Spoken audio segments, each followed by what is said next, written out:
Oh, hello, I didn't see you there. Welcome. My name is Professor Joyluck.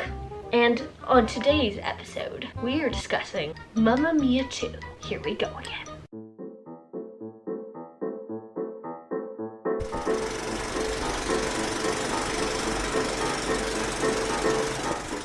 Mamma Mia, here I go. Hello everybody and welcome back to my YouTube channel. As you can tell, this is not normally what you see. I've decided to introduce something that I am obsessed with and I love talking about all the time, and that is movie and film theories.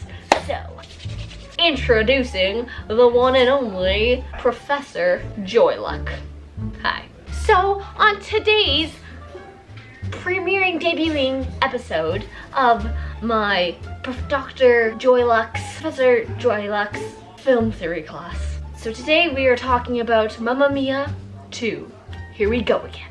I went to go see this movie on Sunday. Excellent movie, definitely recommend. But I noticed one thing in the film that has been bothering me the past couple days. So I've been thinking about it a lot, and a few other people have noticed this, but there was a major flaw in this film, and that is its timeline does not make any sense. Now, let me explain. Alright, so before we get into that, if you haven't seen the Mamma Mia movie yet, 1, spoilers ahead. 2, you should go watch it. And 3, let's do a quick recap of the first film. So, in the first film, you have Sophie, who is the daughter of Donna, and they are both living on this island of Calicari. And the entire point of the movie is that Sophie does not know her father and is getting married, and she really wants her dad to be there to give her away at the altar for her big day. So she writes letters to 3 potential suitors that she discovered in her mother's diary while ramshacking through the shed or old goat house, or she was going through small boxes. She found a diary from her mother was pregnant, kept a little diary of all the things that happened, and discovered that there are 3 men that could potentially be her father. So she sends them invitations to come. So then they all come and you meet Bill, Sam, and Harry. And to be honest, I don't actually remember what their last names are, but that's not important. So anyway, these 3 suitors come and Donna is freaking out, and then you have a bunch of songs explaining how she's freaking out. And then they all think that they are Sophie's dad, and no one knows really who the real father is, but that's for another video because I think I know who. But anyway, so there's this whole entire conflict is that no one knows who Sophie's real dad is, but in the end they come to the conclusion that they don't care what the real biological relation is between any of them and Sophie. They all just accept that they're all gonna be 1/3 of Sophie's dad. And that's basically the entire plot of the first film. So, getting into the Mamma Mia 2, here we go again. We go into the backstory of Donna and her summer of romance. Because Donna has, now again, I said there's spoilers, has moved on to the afterlife. And Sophie has returned back to the island and has decided to reopen her mother's most beloved hotel. So, she is having this grand reopening of the hotel and discovers that she is pregnant. Oh, so loving, so much fun.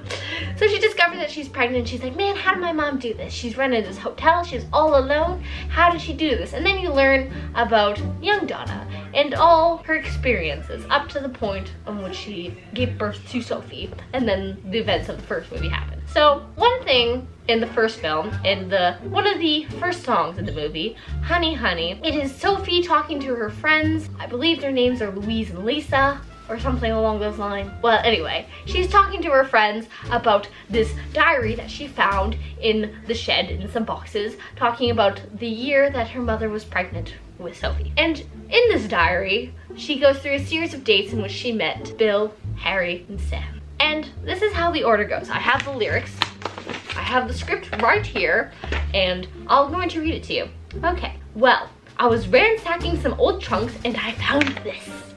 It's the diary she kept the year she was pregnant with me. Sophie, July 17th. What a night. I don't know if I want to hear this. I do. Sam rowed me over to the little island. That's here. That's Calicari. That's the name of the island, by the way. We danced on the beach, we kissed on the beach, and ... Okay, so it says here, July 17th is when she first met Sam. Okay, so Sam, July 17th. Remember that. Timeline number 1, insert dot there. Moving on. Later on in the song, she reveals another date. August 4th. What a night. Bill rented a motorboat. So Bill, insert in your imaginary timeline. Bill, August 4th. And I took him over to the little island. Alrighty, you remember that? Though I'm still obsessed with Sam, Bill's so wild. He's such a funny guy. One thing led to another and ... Okay, we're ready? This third suitor now, okay? August 11th, Harry turned up out of the blue. So I said I'd show him the island. He's so sweet and understanding, I couldn't help it and ... Okay, so according to the first film, in that song, Honey Honey, she meets Sam, Bill, then Harry. That is the order in which she met Sophie's 3 potential fathers. Now, here's where my issue comes in with the second film. So in the second film, things play out a little bit differently. How you're introduced to the three guys is backward. Everything has been reversed. The timeline has been flipped, and it doesn't make sense. Anything that happens, they still very similar to other songs that later on explain a few things, but it doesn't make sense. So let me explain. So this is what goes down in the second film. So Donna first meets Harry, who is the last person she met according to the first film. So she meets Harry in 1979, which is when all of this is happening, after graduating Oxford and deciding to hop on a plane and go to France. So she's in France, and that is mentioned in the first film. In Our Last Summer, Harry says that they met in France. So he meets her in France and they sing a song together, and then things happen, and then ...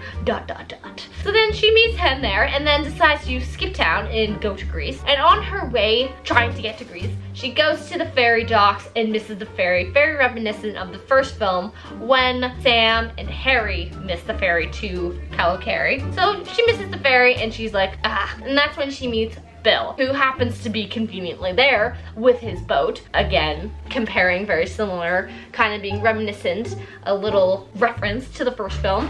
And, you know, I totally get it. I dig it. So she meets Bill. Again, we're going backwards than what the first film said, which when she met Bill second. But she still meets him second, just not in the same order. That makes sense. Our timelines are switched, keep that in mind. So she meets Bill, and they party around on the boat, and they go there because Bill's like, oh, I have a great aunt on that island. Let me go take you there. I can just go visit her. Why not? But according to this first film, Bill said he had a great aunt on the mainland, not on the island of Calicari. So, again, that doesn't make any sense. So, that happened. And also, in the second film, Harry I believe sees Donna and Bill together on the boat. So he never actually goes to the island, I don't think. So, he gets to Greece, but he doesn't actually get to Calicari. So that never actually happened. So then, Bill and Donna get to Calicari, and Bill says a storm is coming, which later leads to Donna meeting Sam after the place where Donna is staying, which eventually becomes a hotel, starts to fall apart, and she finds a horse freaking out in this giant thunderstorm. So she meets Sam in the pouring rain and asks him for help to save this horse,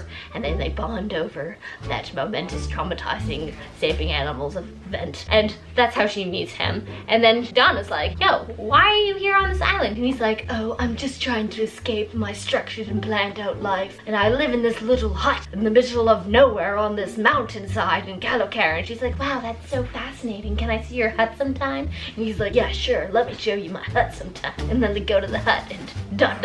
So that is what happens in the second film, which is my big thing, is that everything is backwards. So that is the entire background timeline thing. So the continuality of things doesn't make any sense. It does not happen in chronological order.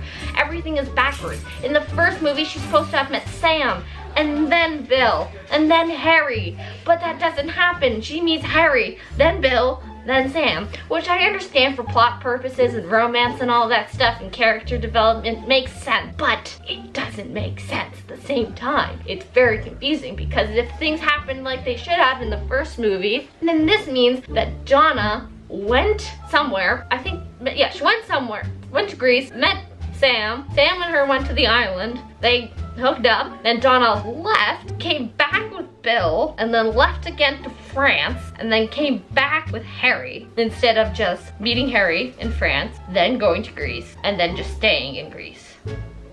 Yes. if that makes any sense. So basically, Mamma Mia 2 has really messed with everyone's brain in the time-space continuum because nothing is happening in chronological order and it's all backwards. But if I'm gonna be honest, I think I like the second one better. It builds the layers of emotion. On the emotional graph that will be here, it just makes it go higher. You're skyrocketing because it's like Donna got to the island, she met Sam, and it makes more sense that Sam has this emotional connection to this island and all that stuff. And also at the fact that Bill's great aunt, Sophia, lived on that island. It just makes things have more of emotional, personal connection, and it just makes it better. And it makes you just be like, man, so many other things make sense. And also who her father is. But that's for another video. I hope you guys have enjoyed this film theory of a sorts. If you like this kind of video, give it a thumbs up and hit that subscribe button for more videos like this in the future. And don't forget to comment, and I shall see you all in the next video. Professor Joylock, out.